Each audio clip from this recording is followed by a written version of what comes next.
ಈ ದೇವಸ್ಥಾನ ದ್ವಾಪರ ಯುಗದಲ್ಲಿ ಶ್ರೀಕೃಷ್ಣನ ಆದೇಶದ ಮೇಲೆ ಅರ್ಜುನ ಸ್ಥಾಪಿಸಿದ್ದಾರೆ. ಇದು ಯಾವ ದೇವಸ್ಥಾನ ಮತ್ತು ಇದು ಎಲ್ಲಿದೆ, ಇದರ ಪುರಾಣ ಏನು ಅಂತ ಬನ್ನಿ ನೋಡೋಣ. Hello all, welcome to my channel.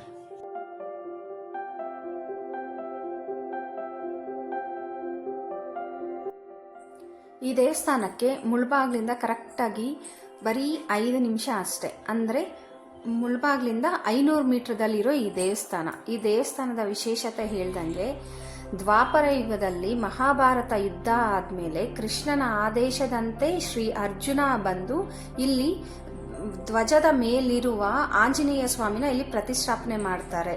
ಅಂದರೆ ಮಾಯಾವಿ ಅನ್ನೋ ಇವರಿಂದ ಈ ದೇವಸ್ಥಾನನ ಕಟ್ಟಿಸ್ತಾರೆ. ಇಲ್ಲಿಂದ ಇನ್ನೊಂದು ವಿಶೇಷತೆ ಏನಂತಂದ್ರೆ, ಇಲ್ಲಿ ಗೇರ್ಗೆ ಹೂವಿಂದ ಈ ಅಪ್ಪಗೆ ಪೂಜೆ ಮಾಡ್ತಾರೆ. ವರ್ಷವಿಡೀ ಗೇರ್ಗೆ ಹೂವು ಸಿಗುತ್ತೆ.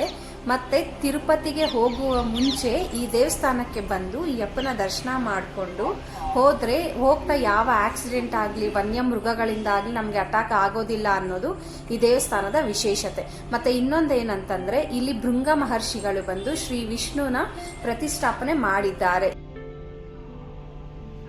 ಈ ದೇವಸ್ಥಾನದಲ್ಲಿ ಆಂಜನೇಯ ವಿಗ್ರಹ ಬಂದು 12 ಅಡಿ ಎತ್ತರ ಇದೆ. ಮತ್ತೆ ಈ ವಿಗ್ರಹ ಬಂದು ಕಪ್ಪು ಕಲ್ಲಿನಿಂದ ಕೆತ್ತಲ್ಪಟ್ಟಿದೆ.